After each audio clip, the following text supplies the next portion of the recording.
तुम्हा सर्वांचं कामना कार्यशाळेच्या इंट्रोडक्टरी लेक्चरमध्ये मनपूर्वक स्वागत. कामना हा शब्द जर ऐकला तर अर्थ सहज तुमच्या मनामध्ये आला असेल. कामना म्हणजे इच्छा. प्रामुख्याने एक इच्छा जबरदस्त प्रत्येकाची वाढली, ती म्हणजे माझी प्रकृती चांगली असायला हवी. मग हे आजार कसे दूर ठेवू शकतो याबद्दल आमच्या प्रत्येकाच्या मनात विचार सुरू झाले. तसाच विचार आतुरालयाने पण केला बरं का, की ह्या आजारापासून प्रत्येकाला लांब कसं ठेवायचं आहे. आतुरालयाने गेल्या 20 वर्षामध्ये वेगवेगळ्या क्षेत्रात अभ्यास करून वेगवेगळ्या तऱ्हेने प्रत्येकाला मार्गदर्शन दिलंय आणि जे काही मार्गदर्शन विद्यार्थ्यांपर्यंत पोहोचवलेलं आहे ते अप्रतिम होतं. आजही कामना या कार्यशाळेबद्दल आपण जर म्हटलं तर तुमच्या सगळ्यांसाठी खूपच वेगळ्या तऱ्हेने हा विषय सरांनी आणलेला आहे. कामना म्हणजे इच्छा असं म्हणताना आतुरालयाने यात काय जोडलेलं आहे माहिती आहे? का म्हणजे काया, म म्हणजे मन आणि ना म्हणजे नाम. काया, मन आणि नाम या 3 गोष्टींच्या आधाराने आम्ही आमची प्रकृती कशी छान ठेवू शकतो. इतकं सोपं आहे हे, असा प्रश्न तुमच्यापैकी अनेकांना पडू शकतो. अहो, डायबिटीस आहे, कॅन्सर आहे, ब्लड प्रेशर आहे, किडनी स्टोन आहे, पाईल्सचा त्रास आहे. हे सगळे आजार या फक्त 3 गोष्टीच्या माध्यमातून आम्ही दूर ठेवू शकतो. साध्या डोकेदुखीपासून कॅन्सर पर्यंत सगळ्या आजारांना आम्ही दूर ठेवू शकतो नक्कीच. इतकी ताकद या कामना कार्यशाळेमध्ये आहे. या 3 गोष्टींचा संगम कसा घालायचा, काय करायचा, हे इतकं छान साध्या आणि सोप्या पद्धतीने सरांनी सांगितलेलं आहे की ऐकल्यानंतर तुम्हालाही आश्चर्य वाटेल की अरे, हे आमच्या का नाही लक्षात आलं. अगदी तुम्हाला याच्यावरून एक साधं उदाहरण देते की सरांची कोणतीही गोष्ट आपल्या लक्षात आणून देण्याची हातोटी इतकी छान आहे. कामना कार्यशाळेमध्ये सुद्धा आरोग्य चांगलं ठेवण्यासाठी सर इतके छान आणि सोपे मार्ग सांगत असतात की जेणेकरून आपली प्रकृती उत्तम आणि ठणठणीतच राहणार आहे. प्रत्येक आजारातनं आपण बाहेरच येणार आहोत. कामना या कार्यशाळेचं इंट्रोडक्शन सर काय देणार आहेत अशी उत्सुकता वाटते ना. चला आता आपण गोखले सरांकडून जाणून घेऊया. मी गोखले सरांना विनंती करते की त्यांनी ऑनलाईन व्यासपीठावर यावं आणि या अनेकांची जी उत्सुकता आहे ती पूर्ण करावी. सर. की आपलं आरोग्य तर चांगलं असेल ना तर ही सृष्टी खूप चांगली आहे. काहीही जर व्हायला लागलं तर ह्या सृष्टीचा काही उपयोग नाही. आपला आनंद सगळा जो आहे हा आपल्या आरोग्यावर अवलंबून आहे. मग आरोग्य चांगलं असावं या दृष्टीने एक विचार करून कामना, काया, मन आणि नामस्मरण या तिन्ही गोष्टी लोक काही ना काही तऱ्हेने करतच असतात, फक्त त्या चॅनलाइज नसतात. आपण म्हणू की आपल्या शरीरामध्ये अशी सिस्टीम त्या विधात्याने तयार करून ठेवली आहे की कोणत्याही आजाराशी फाईट करायची म्हटली ना तर शरीरामध्ये सोल्जर्स तयार आहेत. आता हे सोल्जर्स जर आपल्याकडे तयार आहेत तर त्यांना आपल्याला योग्य तऱ्हेने खायला प्यायला द्यायला पाहिजे की कोणत्याही आजाराला आपलं शरीर घेता फाईट करू शकतो. किती सोपा आणि साधा भाग आहे बघा. अगदी आत्ताच्या काळात आपण असं म्हणून करोना की काही जणांना असं सांगितलं जातं की तुम्हाला आजार होऊन गेलाय. आता आपण जर विचार केला की आजार येण्याचं मूळ कारण काय, तर पहिला भाग येतो तुमचं मन. आजार शरीराला यायच्या आधी मनामध्ये येतो. मनाने तो ऍक्सेप्ट केलेला असतो आणि मग तो शरीरात उतरतो. आपण जर विचार केला की मनामधनं तो आजार काढून टाकला, तर आतमध्ये येणार आहे का? नाही येणार. मग हा कसा काढायचा, काय करायचं? त्याला नामस्मरणाची जोड द्या. असंख्य आजार जे आहेत ना, हे टेन्शनमुळे आलेले आहेत. आता तुम्ही म्हणाल टेन्शन काढणं सोपं आहे का? म्हणायला सोपं आहे, पण खरंच टेन्शन जाऊ शकतं का? जाऊ शकतो. टेन्शन हा जो भाग आहे ना, हे घेऊन आपण काय केलंय? शरीराला त्रास दिलाय, ह्याच्या पलीकडे काही केलं नाही. मग कशाला घेतलं होतं? मग हे जर काढायचं झालं तर अगदी सोपा मार्ग असतो की नामस्मरणामध्ये मन डायव्हर्ट करून टाका. टेन्शनचा विचारच करू. पॉझिटिव्ह गोष्टींचा सतत विचार करा, तर निगेटिव्ह गोष्टींचाच विचार करा. आजच्या काळामध्ये एखाद्याचा फोन येतो, तुम्ही त्यांना विचारता काय हो कसं आहे, माणूस छान आहे म्हणतो का? नाही हो, काय थोडी तब्येतीचा प्रॉब्लेम आहे. मग ह्यातनं बाहेर पडण्यासाठी तो ते ऍक्सेप्ट करतोय की मला हा त्रास होतोय, मला हा त्रास होतोय. न होण्यासाठी आपण म्हणू की आजार दुसऱ्याला सांगून कमी तर होत नाही. तुम्हाला जे करायचंय तेच तुम्ही करत असता. मग दुसऱ्याला सांगून ते वाढवण्यापेक्षा आपण म्हणू ठीक आहे म्हणा आणि सोडून द्या. सातत्याने निगेटिव्ह विचार करतो, मनाला तयार करतो आणि मग ते आजार आपण शरीरामध्ये घेतो. अगदी काही आजारांचा भाग जर सांगायचा झाला तर आपल्याला असं लक्षात येतं की डायबिटीज, ब्लड प्रेशर, थायरॉइड, ह्या ज्या काही गोष्टी आहेत, ह्या अगदी डॉक्टर सुद्धा छाती ठोकपणे सांगतात की या टेन्शनमुळे आलेले आहेत. आता हे टेन्शन घालवणं यासाठी त्यांच्याकडे उपाय काय? तर गोळ्या घेत राहा. गोळ्या घेऊन खरंच टेन्शन जातं का? उद्याचे जे प्रश्न आहेत ते गोळी घेऊन सुटले असते तर किती मजा आली असते. पण कोणतेही प्रश्न गोळ्या घेऊन सुटत नाहीत. उलट काय होतं तर आजार वाढवतात. आपल्यामध्ये काही लोक असतील की डायबिटीज, ब्लड प्रेशर यासाठी काही वर्ष गोळ्या घेत असतील. खरंच बरा झाला का आजार? गोळ्यांचा खप चांगला झाला, पैसे दुकाना चांगले मिळाले आणि आम्ही काय म्हटलं की तो बॅलन्स आहे. बॅलन्सचा उपयोग नाहीये, बरा झाला पाहिजे. गोळी कशासाठी आम्ही घेतोय? तो आजार पूर्णतः बरा होण्यासाठी औषध घेतलं जातं. मग जर ती गोळी आजार बरा करत नाहीये तर याचा अर्थ ती आम्हाला लागू पडलेली नाही. बंद करून टाक. पण हे धाडस होत नाही. बंद करून टाका म्हटलं तर असं वाटतं उद्या काहीतरी व्हायला. फरक आला बघ. काय झालं तर? मग हे काही झालं तर म्हणून ह्या गोळ्या घ्यायच्यात, म्हणजे तुमची मानसिक समाधान करण्यासाठी या गोळ्या घ्यायच्यात. मी आता गोळी घेतली आहे, मला गोड खायला हरकत नाही, मला त्रास होणार नाही. असं नाहीये ना.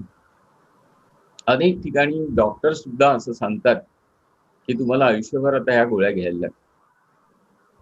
किती मजा आहे बघा. आपल्यापैकी कोणाला जर शुगर डिटेक्ट झाली असेल पहिल्या वेळेला आणि तुम्ही डॉक्टरकडे गेलात, रिपोर्ट दाखवलेत आणि शुगर डिटेक्ट झाली आहे असं जेव्हा तो सांगतो तेव्हा त्याच्या चेहऱ्यावरचा आनंद बघा काय छान. कारण त्याला कन्फर्म झालेलं आहे की रिकरिंग चालू झालं. आता मला काही प्रॉब्लेम नाहीये, ह्या माणसाकडनं मला सतत पैसे येणारच आहेत, रिकरिंग माझं चालू झालं. काय आनंद आहे. आपल्यापैकी किती जण ड्रायव्हिंग करतात, 2 व्हीलर 4 व्हीलर काही गाड्या चालवतात? हा चालवतो, म्हणजे स्वतःची गाडी म्हणून चालवते. चालवतात. जवळजवळ सगळेच चालवतात. एक विचार करा की गाडी चालवता ते त्यावेळेला ट्रॅफिक रूट्स आहेत. मुंबईचं वातावरण घ्या, मुंबईमध्ये ट्रॅफिक रूट्स आहेत सगळे, आणि या ट्रॅफिकच्या रूटमध्ये एक तुम्हाला सांगितलं की 10 किलोमीटर तुम्हाला गाडी चालवायची आहे, 60च्या स्पीडनी चालवायची आहे, आणि तुम्हाला 50 पण नाही झालं पाहिजे आणि 70 पण नाही झाला पाहिजे. 60च्या स्पीडनी 10 किलोमीटर तुम्हाला गाडी न्यायची आहे. किती जण सांगतील की मला पॉसिबल आहे? मीच नाही, नाही नाही कोणी शक्य सांगू शकत.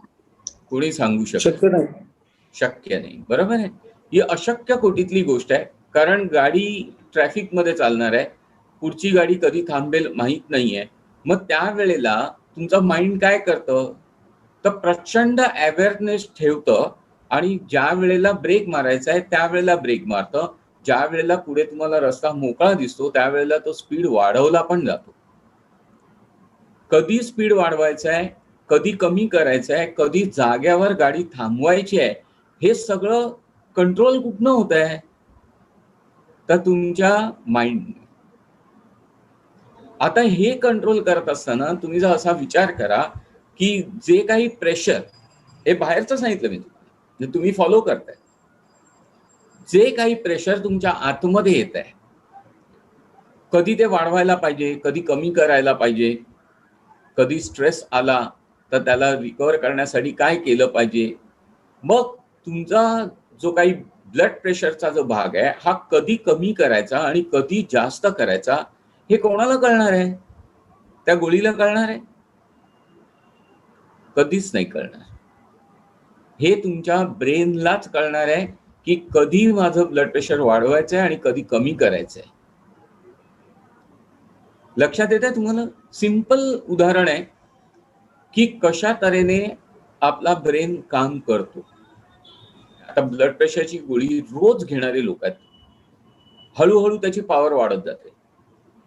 काय होतं, रोज गोळी घेतल्याने ब्लड प्रेशर वाढणार नाही, पण ज्या वेळेला आतमधली पॉवर वाढणार आहे आणि त्या वेळेला ते वाढत नाहीये, मग माइंडला दुसरीकडची एनर्जी कुठेतरी वापरायला लागते आणि म्हणून या गोळ्यांचे साईड इफेक्ट्स होतात.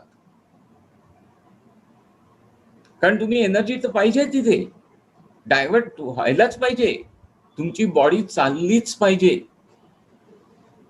मग आतमधले जे सिस्टीम्स आहेत या इतक्या छान तऱ्हेने केल्या आहेत की त्या स्वतःला कंट्रोल करू शकतात.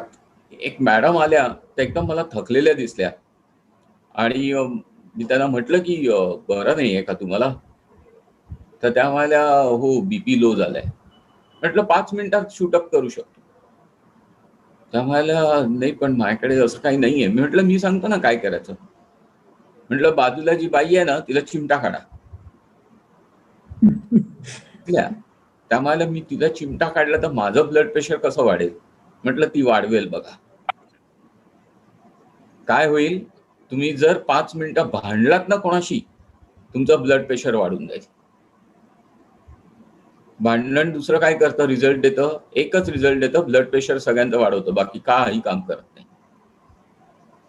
तर त्या इतक्या हसल्या तुम्हाला सांगू की म्हणाले की काय तुम्ही सांगता, आणि त्यांच्या हसण्याने आहे ना ते ब्लड प्रेशर नॉर्मल झालं. 3 तास त्या व्यवस्थित लेक्चर ऐकू शकल्या.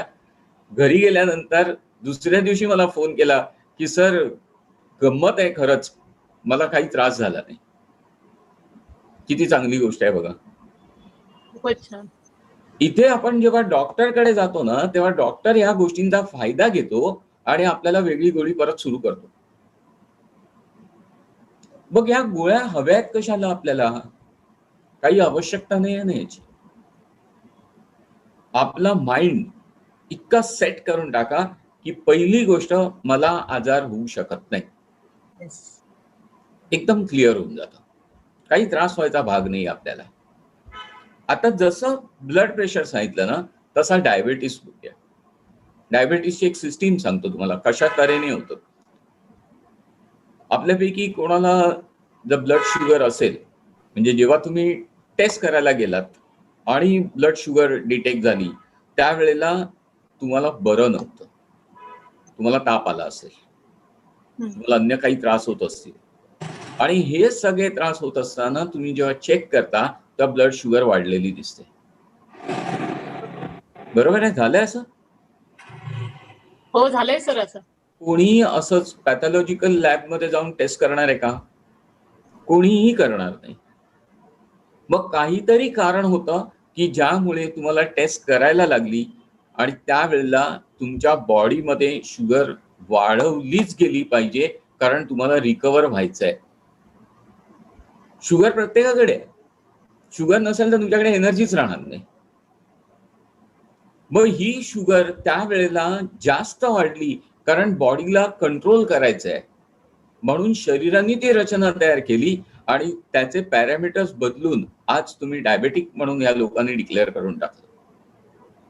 आणि मग तिथे पण भाग काय आहे, तर आयुष्यभर गोळ्या घ्यायच्या. मग या आयुष्यभर गोळ्या घेऊन तुम्ही बरा होणार नसेल तर उपयोग काय आहे? कशाला घ्यायच्या त्या गोळ्या? अर्धे अधिक लोक जे आजारी पडतात ना, ते पॅथॉलॉजिकल लॅबमध्ये पडतात, कारण तिथे रिपोर्ट मिळतात. टेस्ट केले की प्रॉब्लेम सुरू होतात. तोपर्यंत काही नव्हतं. अगदी तुम्हाला सांगतो, एखाद्या स्पेशालिस्ट कडे जाण्याची जेव्हा वेळ येते ना, तेव्हा तिथे ब्लड प्रेशर वाढलेलंच असतं. कारण हा डॉक्टर आता काय सांगेल, कोणती औषधं देईल, काय करायला लावील. मग ह्या सगळ्यांनी तुमचं प्रेशर तिथे वाढलंच आहे. त्यांनी चेक केलं, काही गोष्टी सांगितल्या, बाहेर तुम्ही आलात, अर्ध्या तासांनी पुन्हा चेक करा, तुमचं बीपी नॉर्मल असेल. प्रेशर गेलं. मी असं म्हणेन, तुमच्या आजारांसाठी तुम्ही टेररिस्ट व्हा. टेररिस्टचं एकच काम असतं, आजार मारून टाकायचा आहे, बाकी काही काम करायचं नाही. मारता येतील आजार. बरेच वेळेला लोक असं सांगतात, मनशांती मिळत नाही. मनाला शांत व्हायचंय, मन शांत करायचं. सोपं तुम्हाला सांगतो. मन जर तुम्हाला शांत करावं असं वाटत असेल ना, तर आधी डोकं शांत करा. डोकं शांत करा म्हणजे काय करा? डोक्यामध्ये असलेले असंख्य विचार बाजूला करून टाका, न्यूट्रल करून टाका. बघा मन किती शांत झालेलं जाणते. बरं, ह्यासाठी एकांत पाहिजे का? कोणी बोलायला नको, एका जागी बसून मला काही करायचंय अमुक आहे, अशाची काही गरज नाही आहे. तुम्ही ज्या ठिकाणी आहात त्या ठिकाणी शांत होऊ शकता. सगळ्या बाजूच्या गोष्टी बंद करून टाका. बंद म्हणजे काय? बाजूच्या गोष्टी म्हणजे काय? लोक बोलतात, टीव्ही चालू असतो, म्युझिक चालू असतं, ह्या बाजूच्या गोष्टी नाही म्हणत मी. बाजूच्या गोष्टी म्हणजे तुमचे कान, डोळे, नाक, हे सगळं बंद करून टाका. आतमध्ये काही यायलाच देऊ नका. बघा किती शांतपणे तुम्ही राहताय. पण ही शांतता मिळवणं फार कठीण असतं, कारण ही सगळी इंद्रिय बाहेरच्या गोष्टी शोधतच आतमध्ये पाठवतात. आणि आतमध्ये पाठवून कार्य काय करायचं असतं त्यांना, तर आतमध्ये आल्यानंतर ब्रेनकडे हे सगळं पाठवायचं असतं. ब्रेननी स्क्रुटिनी करायची असते आणि बघायचं असतं की काय मला हवंय आणि काय नकोय, काय ठेवायचंय, काय काढून टाकायचंय. आज काढून टाकायचंय हा प्रश्न आपल्याकडे राहत नाही, सगळं जमवायचंय असा राहतो. सगळं जमवून आम्ही काय करणार आहोत? त्रास करून घेणार आहोत, त्याच्या पलीकडे काय नाही. काढून टाकलं तर रिकामं होऊन जाईल, मेमरीला जागा मिळेल. कॉम्प्युटर सारखंच आहे. खूप डम्पिंग करण्यापेक्षा कमी डम्पिंग करा. बघा, प्रॉपर वेळेला प्रॉपर गोष्टी तुमच्याकडनं येऊ शकतात, त्या गोष्टी तुमच्याकडनं मिळू शकतात. मग हे जे काही मला मिळणार आहे ते घेण्यासाठी माझ्याकडे जागा पाहिजे ना. ही जागा नाहीये, हे डंप झालंय सर. एका मॅडमचा अनुभव सांगतो तुम्हाला. एका सोसायटीमध्ये राहत होत्या, 40-45 वय आहे त्यांचं. सोसायटीमधनं खाली आल्या तर समोरच्या बिल्डिंग मधनं एक मुलगा आला आणि तो मुलगा म्हणाला की ताई, काल आपल्या सोसायटीमध्ये मारामाऱ्या झाल्या. ताई म्हणाली, हो, तुझ्या घरातलं कोण होतं? तर तो म्हणाला, नाही, माझ्या घरातलं कोण नव्हतं. ती म्हणाली, माझ्याही घरातलं कोण नव्हतं, जाऊया आपल्या कामाला. बघा, हे शक्य आहे का करायला? काय केलं तर कचरा गोळा केला नाही. मन मोकळं करून टाका. आणि हे करण्यासाठी अध्यात्माची जोड खूप गरजेची आहे. आता तुम्ही म्हणाल की अध्यात्माची जोड तुम्ही सातत्याने सांगताय, तर किती काळ आम्ही अध्यात्म करू शकतो? नोकरी धंदे नाहीत का आम्हाला? असं नाही, करायलाच पाहिजे. कुठल्याही संत महात्म्यांनी सांगितलं नाहीये की प्रपंच सोडून अध्यात्म करा, पण त्यांनी अध्यात्म करू नका असंही नाही सांगितलं. मग जमेल तेवढं करा. आता जमेल तेवढं म्हणजे काही जणांना 2 मिनिटं जमेल, काही जणांना 10 मिनिटं जमेल. तुम्हाला असं सांगेन की फक्त दिवसातली 15 मिनिटं तुमच्यासाठी द्या. खूप देण्याची काही गरज नाहीये, फक्त 15 मिनिटं. आणि या 15 मिनिटांमध्ये असंख्य गोष्टी आपण करून जाणार आहोत. आता ह्या 15 मिनिटांमध्ये 15 मिनिटं करत नाहीयेत का कोणाकडे? 24 तास आहेत माणसाकडे. 24 तासामधली 15 मिनिटं तुमच्याकडे सहज असू शकतील. आणि तुम्ही म्हणालात नाहीये तर कुठे आहेत ते मी तुम्हाला सांगू शकतो. सकाळी तुम्हाला जेव्हा जाग येते ना, तर लगेच कुणीच उठून बसत नाही. 2-5 मिनिटं तरी माणसं अंथरुणामध्ये असतात आणि मग ते उठून बसतात. मग तिथे 10 मिनिटं तुम्हाला मिळू शकतात. तसंच रात्री झोपताना कोणीही आपल्याला डायरेक्ट आडवं पाडत नाही, डोळे बंद करायला लावत नाही. आपल्या मर्जीनुसार आपण आडवे राहतो, डोळे बंद करायचे तेव्हा करतो, तर तिथेही 10 मिनिटं तुम्हाला मिळू शकतात. 20 मिनिटाचा स्पॅन मी तुम्हाला असाच देऊ शकतो की प्रत्येकाकडे तो आहे आणि त्यातला वापरायचा आपल्याला किती? फक्त 15 मिनिटं. मग या गोष्टी जर आपण नियमितपणे करू शकलो तर आपलं आरोग्य किती छान राहील. कुठला आजार तुम्हाला स्पर्श नाही करणार आहे. आता ह्या आजारांमध्ये जर एखादा भाग घ्यायचा म्हटलं आपण, तर बरेच आजार जे आहेत ना, हे पोटाच्या प्रॉब्लेममुळे होत असतात. इनडायजेशन, त्याचा त्रास वाटतोय.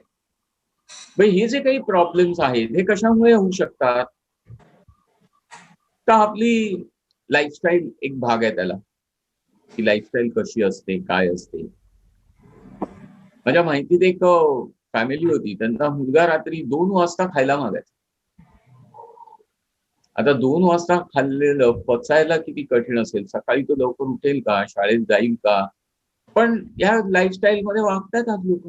पुढे जाऊन काही त्रास झाले तर ते भोगायला तयार आहेत असं आपण. मग त्यापेक्षा आपली लाईफस्टाईल थोडी बदलता आली पाहिजे. डाएट ज्याला आपण म्हणतो, डाएटचा एक सोपा भाग तुम्हाला सांगून जाईल की काहीही खाऊन पचवायची ताकद असली पाहिजे. काहीही खाऊन. रस्त्यावरची पाणीपुरी वाईट नक्कीच नाहीये, पण ती खाताना जर तुमच्या मनामध्ये विचार आला की या भैयानी हे पाणी कुठनं आणलं असेल, तर तुमच्या मनाने निगेटिव्ह गोष्टी सुरू केल्या आणि त्या आत टाकायला तुम्ही लागले, मग त्याचा त्रास होऊ शकेल.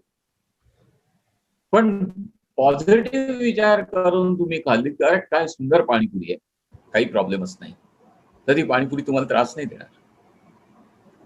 मग आहार जो तुम्ही घेता हा खरंच त्रास देईल का तुम्हाला? कधीच नाही देणार. मग तो आहार घेताना सुद्धा तुम्हाला किती छान विचार असले पाहिजेत. आजच्या काळात कठीण आहे म्हणून थोडं, कारण बऱ्याच घरांमध्ये टीव्हीच्या समोर बसून आहार घेण्याची प्रॅक्टिस आहे. आता त्यातनं काय काय गोष्टी येत आहेत हे सांगितलं तर थोडं कठीण वाटेल तुम्हाला. नुसत्या सिरियल्स मधले विचार नाही आहेत, तर त्याच्यामध्ये येणाऱ्या जाहिराती आहेत ना, ह्यातनं पण आपण भरपूर काहीतरी आतमध्ये घेत असतो. आणि त्याच्यात खूप महत्वाची जाहिरात असते, संडास साफ कसा करायचा.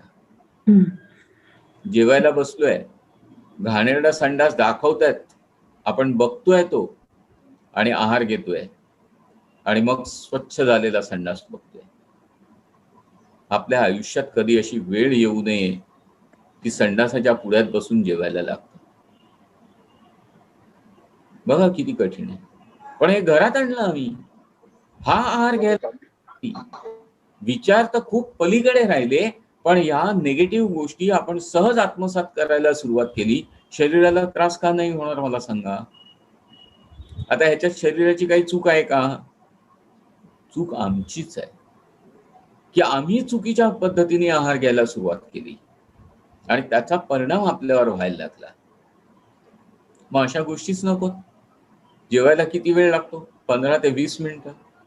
बंद करून टाका टीव्ही, छान गप्पा मारत जेवा, पॉझिटिव्ह गोष्टींचा विचार करा, आपल्या आयुष्यामध्ये काय काय छान घडलंय याचा विचार करा. हे कठीण आहे मी सांगतो ते, कारण निगेटिव्हचा पडदा एवढा जास्त आहे की पटकन काही आठवलं तरी निगेटिव्हच आठवतं, पॉझिटिव्ह माणसांना आठवत नाही. पण थोडासा बदल, विचारांनी केलेली कृती ही फार महत्वाची आहे. तर त्या तऱ्हेने आपल्याला रिझल्ट चांगले मिळू शकतात. आता इथे आहार, पोट असं जेव्हा मी भाग म्हणतो, तर त्याच्यामध्ये एक गोष्ट येते की पाण्याचा इनटेक आपण खरंच किती प्रमाणात करतो. वास्तू सल्लागार आहे मी, आणि या वास्तूच्या निमित्ताने 5 तत्वांनी वास्तू संतुलित करतो. जर विश्वामध्ये 5च तत्व आहेत तर आपल्या शरीरामध्ये पण 5च तत्व आहेत. मग या 5 तत्वांनी जेव्हा काही आपण संतुलन करायचं म्हणतो, त्यावेळेला या शरीरातल्या 5 तत्वांमध्ये सगळ्यात जास्त प्रमाण आहे ते पाण्याचं आहे. मग पाणी हा जो भाग म्हणून हा किती महत्वाचा आहे. अगदी या पाण्यापासून काय काय होऊ शकतं, तर बऱ्याच वेळेला स्किन प्रॉब्लेम्स असतात. दुसरा भाग असतो पाय फुटतात, पायाला भेगा पडतात. म्हणजे मी अशी लोक बघितली आहेत की त्यातनं रक्त वाहतं, त्यांना पाऊल नाही टाकता येत. आता ह्या गोष्टींना कारण काय, तर फक्त पाणी. पाणी पिण्याची सवयच नाही असंही म्हणणारे लोक आहेत. नाही हो, असं कसं पाणी पिणार, सवय नाही.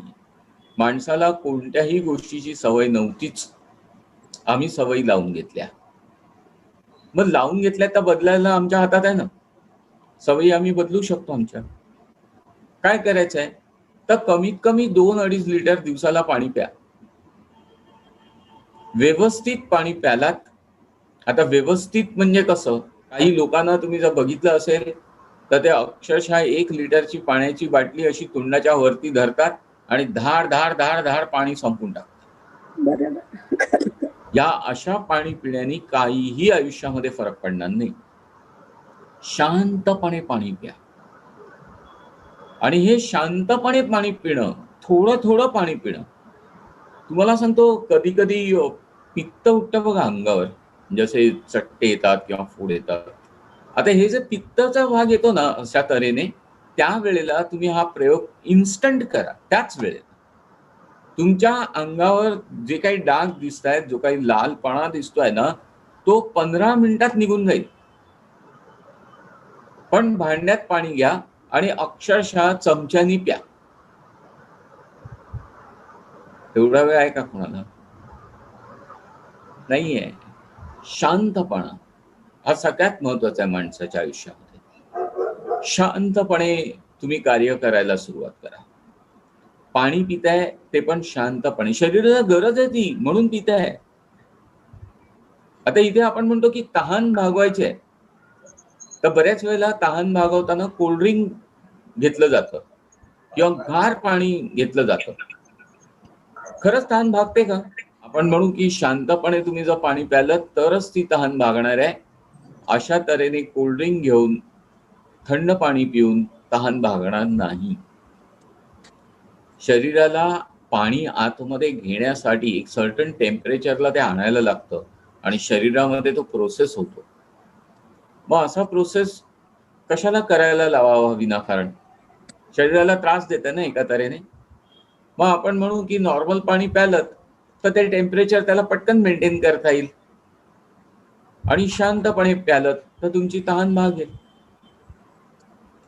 पण जी काही घाई गडबड आयुष्यामध्ये माणसाच्या आहे, ताबडतोब आत्ताच्या आत्ता, हे ताबडतोब आत्ताच्या आत्ता तुमच्या मनावर अवलंबून आहे की तुम्ही खरंच आत्ताच्या आत्ता मनाला काय सूचना देत आहे. ज्या वेळेला आपण डिस्टर्ब असतो ना, त्यावेळेला सगळ्या सूचना मनाला दिल्या जातात, त्या चुकीच्या दिल्या जातात. त्याचा एक प्रकारे त्रास वाढतो. अगदी एक वर्कशॉप आमचा याच्या आधी झाला, खूप चांगला रिस्पॉन्स होता त्याला, लोकांना काही अनुभव पण होते.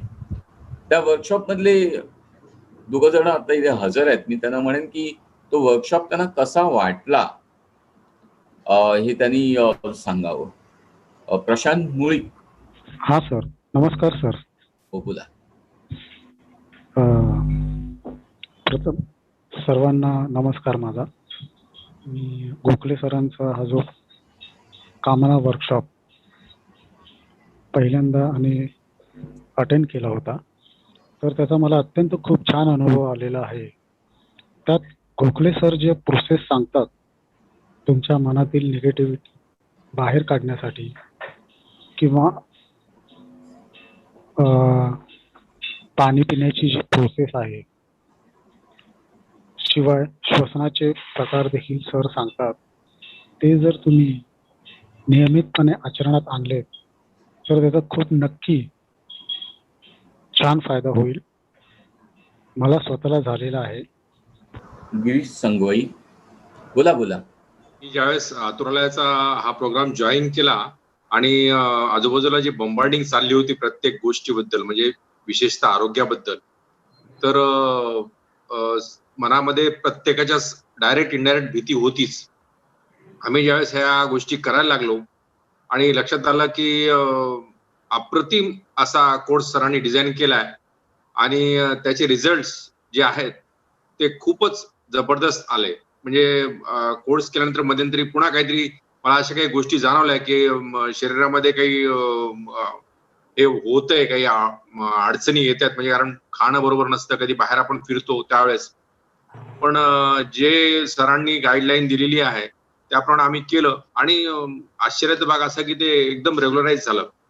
या कार्यशाळेची वैशिष्ट्य असं आहे की नुसतंच आजारपणांना थोपवणं हा त्याचा भाग नसून तुम्ही कायम निरोगी राहावं किंवा आनंदी आणि हेल्दी लाईफ जगावं हा एक महत्वाचा भाग आहे. आणि सूचना किंवा ज्या काही सरांनी सांगितलेले जे गाईडलाईन आहेत त्या सिस्टमॅटिक पद्धतीने हे केलेले आहेत, डिझाईन केलेले आहेत की जेणेकरून ते तुम्हाला एक तुमच्या जे दैनंदिन जीवन आहे त्याचाच एक भाग होऊन जातो तो. त्यामुळे वेगळा वेळ असं द्यावा लागत नाही, पण त्याचे रिझल्ट खूपच अमेझिंग. म्हणजे असं आहे की सध्याच्या काळामध्ये कोणी विश्वास नाही ठेवू शकत की सध्या जे वातावरण बाहेर चाललंय किंवा जे काही लोक प्रत्येक गोष्टीसाठी चार्ज करतात, तर ह्या कमी याच्यामध्ये आणि एवढ्या कमी दिवसामध्ये आपण खूप चांगले रिझल्ट घेऊन चाललोय. तर मला असं वाटतं की सगळ्यांनी निश्चितच हे जॉईन करावं आणि आपले अनुभव पण शेअर करावेत. आणि डे 1 पासून तुम्हाला काही ना काहीतरी एक्सपिरियन्स यायला सुरू होतात. त्यामुळं खूपच चांगली कार्यशाळा आहे. आणि अजून एक मला यात अजून एक महत्वाचा मुद्दा झाला का मी बिझनेसमॅन आहे, त्यामुळे प्रत्येक वेळेस काय होतं की हेल्थ आणि सगळ्या गोष्टीचा विचार करतोच, पण वेल्थचा पण विचार करतो किंवा जे काही माझे रुटीन कामं चाललेत त्या संदर्भात पण विचार करतो किंवा बॅक ऑफ द माइंड तो असतोच. तर हे जे काही कोर्स आहे त्याच्यामध्ये सुद्धा व्यावहारिक गोष्टीसाठी सुद्धा मार्गदर्शन केलेलं आहे. त्यामुळे तुम्हाला ज्यावेळेस पुढे तुम्ही काही कराल तर त्यात सुद्धा गती मिळून जाते आणि सहज तुमची कामं व्हायला लागतात. ह्याचा अजून एक दुहेरी फायदा पण आहे. म्हणून मला सगळ्यांना विनंती करावीशी वाटते की निश्चितच तुम्ही जॉईन व्हा आणि प्रत्यक्ष अनुभव घेऊन पहा. सरांनी खूप सोपे सोपे मार्ग आज सुद्धा तुमच्यापर्यंत आणून पोचवलेले आहेत. आणि ही कार्यशाळा ज्यांनी केलेली आहे त्यांचे अनुभवही तुम्ही ऐकले आहेत. संगवाई सरांनी पण आपल्याला हे सांगितलं की डे 1 पासून तुम्हाला उत्तम रिझल्ट मिळणार आहेत. आठवड्याला 2 लेक्चर, गुरुवार आणि शुक्रवार रात्री 8:30 ते 10 या तऱ्हेने आपण जाणार आहोत. 8 लेक्चर्स ही असणार आहेत. आठवड्याला 2 असे म्हटले तर 1 महिना ही कार्यशाळा चालणार आहे. पण मी तुम्हाला खात्री देते की गुरुवार शुक्रवारचं लेक्चर झाल्यानंतर तुम्ही परत वाट बघाल की पुढचा गुरुवार कधी येतो आहे आणि आम्हाला परत सरांकडून मार्गदर्शन कधी आणि कसं मिळणार आहे. असं खूप छान तऱ्हेची ही कार्यशाळा असणार आहे. फी जितकी सर घेतात त्यापेक्षा कैक पटीने आपल्याला त्यांनी दिलेलं असतं प्रत्येक कार्यशाळेमधनं.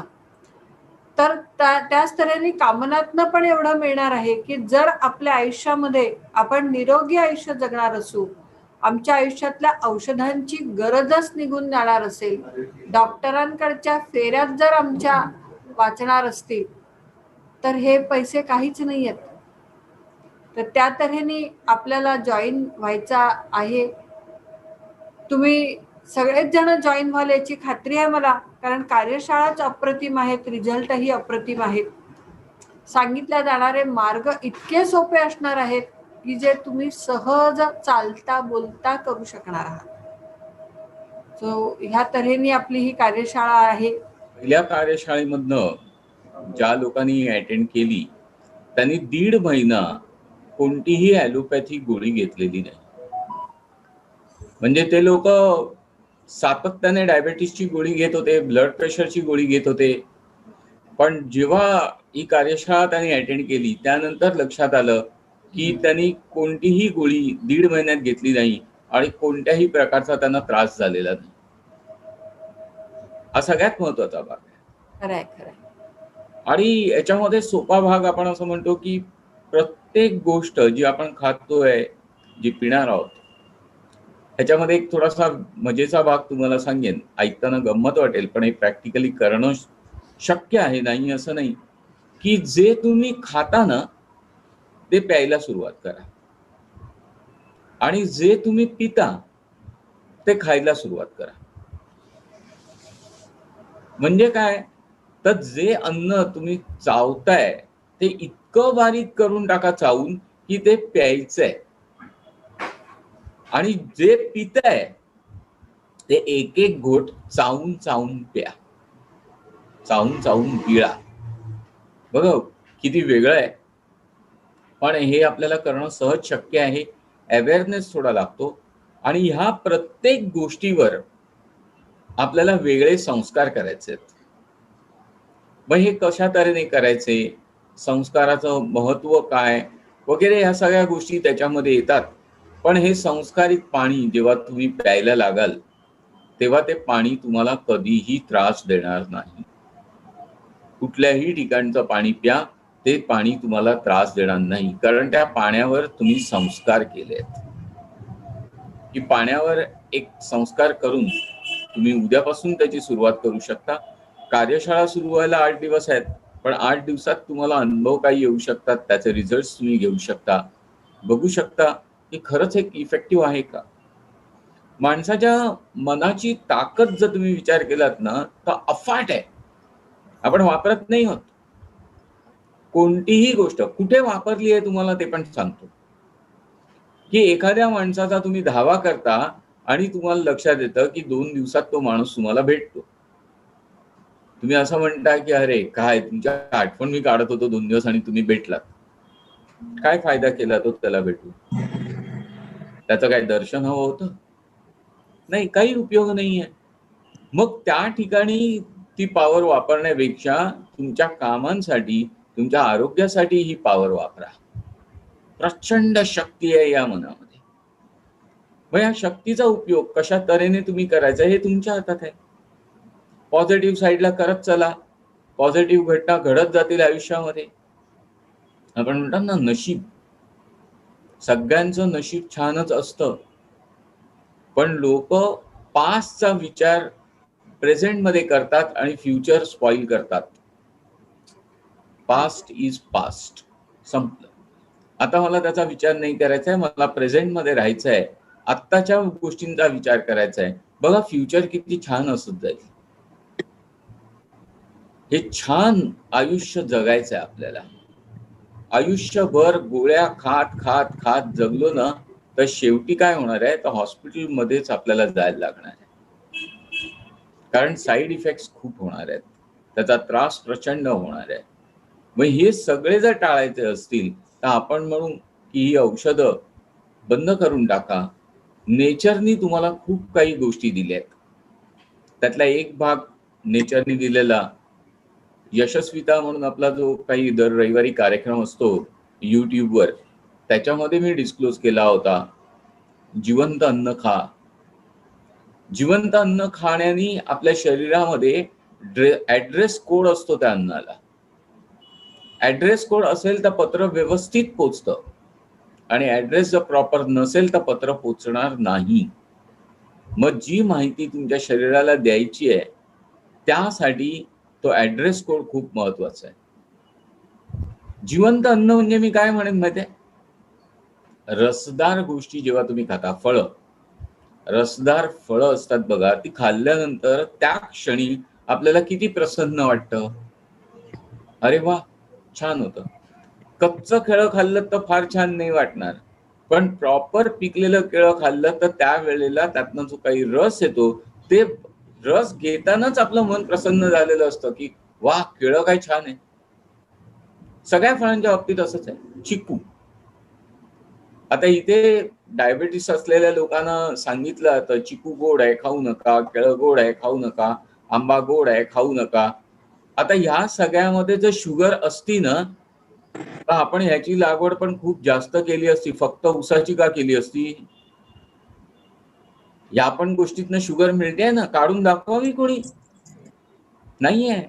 फक्त हे आपल्याला घाबरवण्याचं काम करतात. आपल्या शरीराला अनेक गोष्टींनी त्रास होतोय याचा अभ्यास नाही केला जात. मग आपण तो अभ्यास करायला पाहिजे. डायटिशियन जो आपण म्हणतो, आज फार मोठा प्रचार आहे. डायटिशियन कडे गेलो होतो, त्यांनी मला डाएट दिलाय, अमुक दिलाय. बेस्ट डायटिशियन जर तुमच्या आयुष्यातला कोण असेल ना, तर तुम्ही स्वतः आहात. लहानपणापासून तुम्ही शरीराला तुमच्या अभ्यासलाय, तुम्हाला माहिती आहे काय खाल्लं तर त्रास होतो, काय खाल्लं तर माझं शरीर चांगलं राहतं. किती चांगला डाएट तुम्हाला कळला. मग त्याचा अभ्यास करून आपल्याला पुढे जायचंय. काय असला पाहिजे, कशा तऱ्हेने असला पाहिजे, कधी खाल्लं पाहिजे. वेळी अवेळी खाल्लं तर त्रास होणारच आहे. मग जर वेळ आलीच आहे अशा वेळेला खायचंय तर काय खायचंय हे पण माहिती असलं पाहिजे. मी असं नाही म्हणणार उपाशी राहा. या सगळ्या कार्यशाळेमध्ये सगळ्यात मोठी गोष्ट मी काय सांगतो, तर एक्सरसाइज पण फार करायला लागत नाही. धावा धावा धावा, चाला चाला चाला. माणसांना बारीक व्हायचं असतं. आता लोक सांगतात चालण्याचा व्यायाम करा बारीक व्हा. चालून बारीक होत नाही. लोक 2-2, 3-3 तास चाललेले आहेत, बारीक झालेत का? खरंच नाही. माइंडसेट हा सगळ्यात मोठा भाग आहे. माइंडसेट तुमचा पाहिजे. काही लोकांच्या शरीराची ठेवणच अशी असते की ते बारीक झाले तर चांगले नाही वाटणार हो. आणि कशाला एवढं बारीक व्हावं, अदृश्य होण्याच्या स्थितीमध्ये जायला. खात्या पित्या घरची माणसं वाटली पाहिजेत. आरोग्य चांगलं आहे ना. एका खूप मोठ्या डॉक्टरनी मला सांगितलं होतं, फिटनेस काय म्हणजे फिटनेस असा जर विचार केला तर तुम्ही काय सांगाल? काय म्हणजे फिटनेस? तुम्ही फिट आहात हे सिद्ध करायचं झालं तर काय सांगाल? फ्रेश राहणं, पॉझिटिव्हिटी, मनाला फ्रेश ठेवणं, निरोगी मन, आनंदी राहणं. आता तुम्ही विचार करा, एखादा गोष्ट तुम्हाला खालनं उचलायची आहे, किती पटकन खाली जाऊ शकता आणि वर येऊ शकता. हे जर करू शकलात तर तुमचा फिटनेस परफेक्ट आहे. चटपटीतपणा ज्याला आपण म्हणतो त्याचा फिटनेस खूप चांगला आहे. पूर्ण फोकस तुम्ही मनावर आणि नामस्मरणावर करा. तुम्ही नामस्मरणाला वेळ द्या, कारण त्यांनी काय होईल, तुमचं मन क्लिअर होत जाईल. आणि मनावर अशा तऱ्हेने कमांड्स द्या, म्हणजे त्या कमांड्स पण आपण सांगतो त्याच्यामध्ये की काय काय कमांड्स असल्या पाहिजेत, कशा तऱ्हेने तुमच्या ब्रेनला ट्यून करायचंय, तुमच्या सबकॉन्शियस माइंड मध्ये काय गोष्टी फीड करायच्यात. आता सबकॉन्शियस माइंडचा भाग आहे ना, तुम्हाला सांगतो इतका ऍक्टिव्ह आहे आणि इतक्या चांगल्या तऱ्हेने काम करतो, ज्याचं उदाहरण साधारण सगळ्यांनी घेतलेलं असेल. पण जो कामासाठी वापरायचा आहे किंवा आरोग्यासाठी वापरायचा आहे हा विचार नाही केलाय. बघा, मी तुम्हाला उदाहरण देतो, ते सगळे तुम्ही हो म्हणाल की असं घडतं, आणि वाटलं तर म्हणा ते घडतं म्हणून.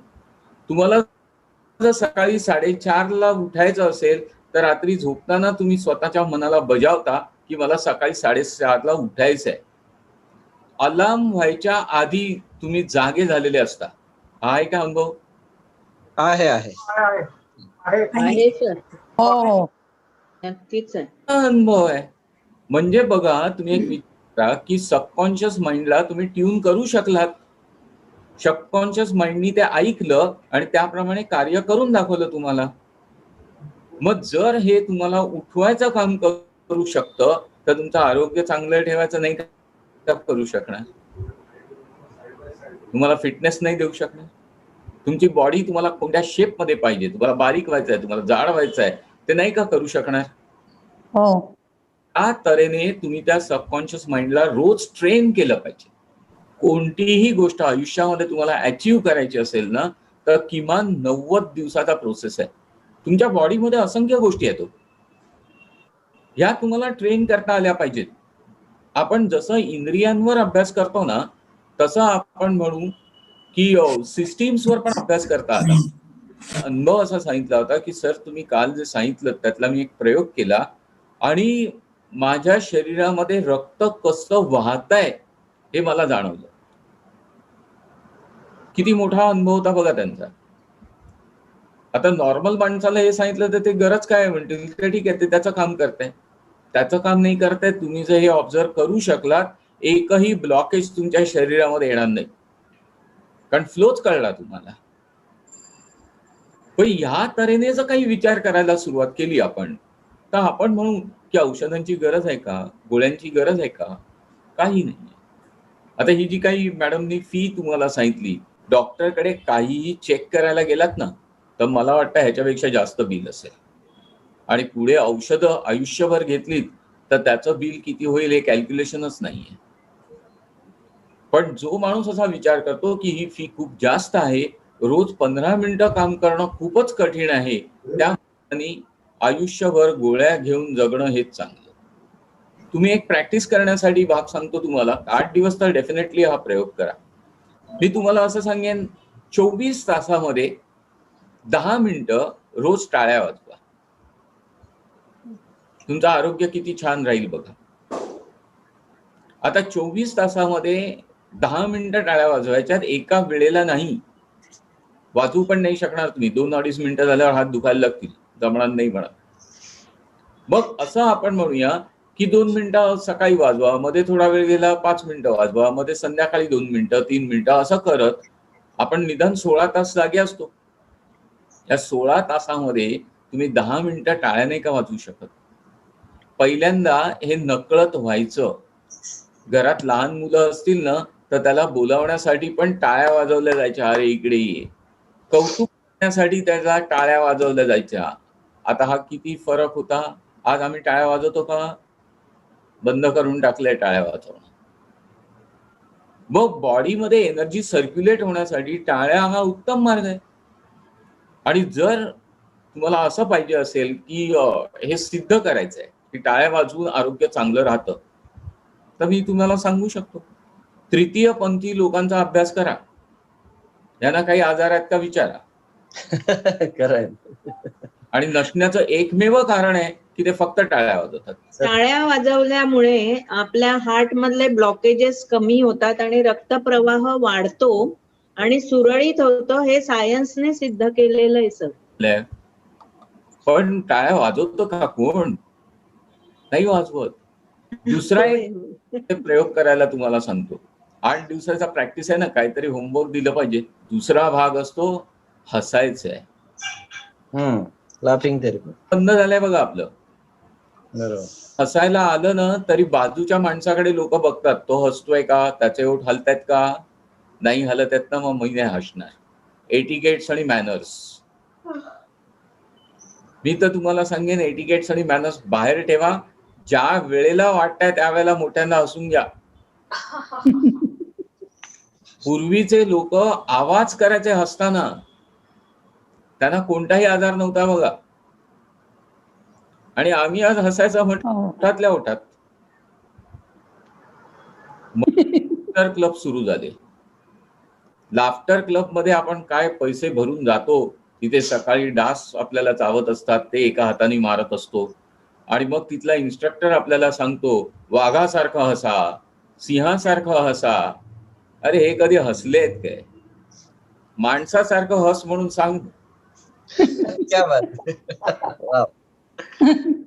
बघा फरक तुम्हाला इन्स्टंट मिळेल. तुम्ही 2 मिनिटं टाळ्या वाजवल्यात ना, बॉडी किती चार्ज होऊन जाते बघा. मोठ्यांना हसा, तुम्ही हसा, दुसऱ्यांना हसवा. बघा दुसऱ्यांचंही आरोग्य चांगलं झालं तरी वाईट नाहीये आपल्याला. आपलं तर होणारच आहे त्यांच्या बरोबर हसून. आयुष्यातलं प्रेशर हे हसूनच घालवायचं असतं. मन मोकळं करा, मनाला सोडून द्या बाहेर. बघा ते किती मजा करून येईल, ते किती आनंद घेऊन आयुष्यामध्ये येईल. आणि तो आनंद दुसरीकडे वाटायला सुरुवात करा. तुम्ही किती आनंदी व्हाल. मग जे आपण वाटायला सुरुवात करू, दुःख वाटतंय, कशाला वाटतं दुःख? आपल्या आयुष्यात दुःख येणार. पण खरंच ज्या लोकांना बरं व्हायचंय त्याच लोकांनी या कार्यशाळेत यावं. हे मी आवर्जून का सांगतो, तर माझा अनुभव असा आहे ना, आज लोकांना बरं व्हायचं नाहीये. सहानुभूतीवर जगायचंय, पाण्यावर आपल्याला संस्कार करायचे. आपल्याला ज्या काही व्याधी असतात, म्हणजे कधी कधी हात दुखतो, कधी कधी पाय दुखतो, मी तर तुम्हाला सांगेन की नी रिप्लेसमेंटची पण गरज पडणार नाही तुम्हाला. इतक्या चांगल्या टेक्निक्स आपण वापरू शकतो. अगदी हे वापरताना तुम्हाला एक वेगळा भाग सांगतो, त्याच्यात पण एक छोटासा एक्सरसाइज देतो, एक 10 मिनिटं तुमची घेतो. आपल्यापैकी किती जण स्वतःवर प्रेम करतात? सगळेच. सगळेच. व्यक्त कसं करतात? काय नाही, मनसोक्त हसून खेळून खाऊन जे मनाला वाटेल ते करतो. पण ते शरीराला कसं कळणार तुम्ही प्रेम करते? हसलात तर ते दुसऱ्याला कळतं. आपण आरशासमोर उभं राहून तर असं म्हणत नाही कधी की आय लव्ह यू. म्हटलंय कोणी? आपण सगळे नोकरी करता, व्यवसाय करता, मी केलेल्या कामाची मला दाद मिळावी असं वाटतं का? हो, नक्कीच. 100%. नक्की. पैसे मिळावे म्हणत मी, पैसे तर मिळणार आहेत, तुम्ही काम केलं मला पैसे मिळणार, पण तुमच्या कामाचं कौतुक व्हावं असं वाटतं? हो, 100%. आता हे जर तुम्हाला कौतुक वाटतंय तुमचं पूर्ण शरीर म्हणून, तुमच्या आत्म्याला वाटतंय की मी काम करतो तर माझं कौतुक झालं पाहिजे, तुमचे हात, तुमचे पाय, तुमचे डोळे, तुमचे कान हे तुमच्यासाठी किती काम करतात मला सांगा. आता ह्यांचं कौतुक तुम्ही केलंय का कधी? तुम्ही कधी विचार केलाय की डोळ्यांना सांगितलं थँक्स, आज तुझ्यामुळे मी एवढं चांगलं दृश्य बघू शकलो? सांगितलंय कोणी? नाही सांगितलंय. मग सगळे शांत कधीच नाही. होतात. कधीतरी अंतर चालून जातो. रात्री झोपताना तुम्ही पायाला कधीतरी असा हात फिरवून म्हटलंय का थँक्स, आज तुझ्यामुळे मी इथपर्यंत येऊ शकतो? नाही म्हटलंय. आज जेव्हा झोपायला जाल तेव्हा बेडवर आडवे राहा आणि पायावरनं थोडासा दाबून हात फिरवा आणि त्या पायांना म्हणावं थँक्स, एवढा भार मी तुझ्यावर दिलाय तरी तू न दमता मला घेऊन जातोस. दोन्ही पायांचं या तऱ्हेने कौतुक करा. तुम्ही ज्या वेळेला तो हात दाबून फिरवाल ना, पायामधनं स्पंदनं बाहेर निघतील आणि ते तुम्हाला सांगतील थँक्स, अरे कधीतरी मला ऍप्रिशिएट केलंस. बघा काय विलक्षण अनुभव असेल तो तुम्हाला. आता हे मी फक्त एक इंद्रिय तुम्हाला सांगितलं, पाय. तुमच्याकडे 10 इंद्रिय आहेत. मग या 10 इंद्रियांसाठी थोडा थोडा वेळ देऊन जर त्या इंद्रियांचं कौतुक तुम्ही केलं ना, कोणता आजार तुमच्या शरीरामध्ये घुसायला देतील ते मला सांगा. कुठलाही आजार तुम्हाला होऊ शकत नाही. सगळ्या गोष्टी ते बाहेर फेकून देतील. कारण का? तर माझा मालक माझं कौतुक करतोय. मालक म्हणजे तुमचं मन आहे. तुमच्या प्रत्येक भागाचं कौतुक तुमचं मन जेव्हा करायला लागतो तेव्हा ती इंद्रिय त्याला अशा तऱ्हेने साथ देतील ना की तू काहीही ठरव, आम्ही तुझ्या बरोबर आहोत. टीम आहे ही, आणि ही टीम कधी हरत नाही. पण जिथे ऍप्रिसिएशन होत नाही तिथे लक्षात येतं की एखादा भाग कमी होतो आपल्यामध्ये. हरलो आम्ही कुठेतरी. कुठल्याही फील्डवर हरू नका, प्रत्येक फील्डवर जिंका. आज रात्री हा प्रयोग निश्चित करा झोपताना. ज्यांना शक्य असेल त्यांनी उद्या सकाळी मेसेज टाका की काय तुमचे पाय तुमच्याशी बोलले, तुमच्या पायामधनं काय स्पंदनं निघाली, तुमच्या हाताने काय फील केलं, हे सगळं तुम्हाला कळू शकेल त्या एका मिनिटामध्ये. आणि याला 1 मिनिट खूप झालं. किती सोपं टेक्निक आहे, किती सहज होणारी गोष्ट आहे. प्रेम करा, स्वतःवर प्रेम करा. जगावर प्रेम करणारे खूप होऊन गेले, स्वतःवर प्रेम करणारे फार नाही झाले. आपण म्हणू की आपल्याला जगावर तर करायचंच आहे, पण सुरुवात स्वतःपासून करायची आहे ना. स्वतःवर आधी प्रेम करा, बघा फरक पडून जाईल. म्हणून की ज्या ज्या वेळेला तुम्ही पाणी पिणार आहात ना, त्या पाण्याकडे फक्त बघा. प्यायच्या आधी काही सेकंड्स त्या पाण्याकडे बघा आणि काय हवंय तुम्हाला त्या पाण्याकडनं. तुमचा हात दुखतोय तो बरा व्हायला पाहिजे, तुमचं डायजेशन प्रॉपर व्हायला पाहिजे का, तुमचं कुठनं दुखणं, आजार, जे काही गोष्टी आहेत त्या पाण्याला फक्त सांगा की हे बरं होण्यासाठी तू आतमध्ये जातोयस. हे संस्कार प्रत्येक वेळेला पाणी पिताना ह्या तऱ्हेने पाणी प्या. 8 दिवसामध्ये तुमचे बारीक सारीक आजार तर निघून गेलेले असतील. तरी कार्यशाळेला या, कारण पुढचं पण होऊ नये म्हणून बऱ्याच गोष्टी सांगेन. आता लोक थोडक्यात समाधान मानतात हो की ठीक आहे, हा आजार तर बरा झाला, पुढच्या वेळेला बघू आता काय. त्या तऱ्हेने सर बारीक होऊ दे सांगितलं तर होईल? काय झालं? बारीक होऊ दे सांगितलं तर? हो. Weight loss. प्रोसेस मी सांगेन ना त्याच्यामध्ये. हा तर एक बेसिक भाग आहे. पण अजून काही गोष्टी आहेत. आपली म्हणजे मी असं म्हटलं ना की फिगर तुम्हाला कशी पाहिजे तशी करता येऊ शकते. माइंडला ट्रेन करा. मी कसा दिसलो पाहिजे. त्यावर केस परत उगवलेली माणसं मी तुम्हाला दाखवू शकतो. ज्यांचे गेले होते, टक पडत होतं आणि त्यावेळेला ते माझ्या संपर्कात आले. मी म्हटलं हे होऊ शकतं परत. बघा काही होऊ शकतं. सबकॉन्शियस माइंडला ट्रेन करा. बस एकच भाग आहे. ठीक आहे. सुंदर मॅडम, सरांनी खूपच सोपे, खूपच छान मार्ग आपल्यापर्यंत पोहोचवलेले आहेत. आठवडाभर निश्चितच तुम्ही याचा अनुभव घेणार आहात, प्रयोग करणार आहात. पण ऍडमिशन घेण्यासाठी आठवडाभर थांबण्याची आवश्यकता नाही आहे. उद्या सकाळपासून किंवा आज रात्रीपासून सुद्धा SMS करायला हरकत नाही का ऍडमिशन कन्फर्म आहे. जर आम्हाला 1.5 तासाच्या लेक्चरमध्ये सर इतक्या काही गोष्टी सांगू शकतात ज्या करणं सहज शक्य आहे आणि अनुभव 100% आहे. जे सरांनी मग तुम्हाला अनुभव सांगितला की डायबिटीसच्या इतके वर्ष घेत असलेल्या गोळ्या बंद केल्या, 1.5 महिना झाले गोळी घेतली नाही आणि छान वाटलं. त्या व्यक्तीने असं सांगितलं की माझं वय 44 वर्षाचं आहे, पण मला आत्ता 20-25 वर्षाच्या वयात जो उत्साह असतो तसा उत्साह प्रत्येक कामात वाटतोय आणि मी ते काम त्या उत्साहात करतो आहे. इतके बदल या कार्यशाळेने घडवलेले आहेत. मला असं वाटतं की आपल्याला प्रत्येकाला शेवटच्या क्षणापर्यंत अशा तऱ्हेने उत्साही राहायला आवडेल आणि तो उत्साह आपण नक्कीच मिळवू शकतो, निरोगी आयुष्य मिळवू शकतो. जर आपण या कार्यशाळेमध्ये सगळेच जण सहभागी होऊ याबद्दल काही शंका मनात नाही आहे.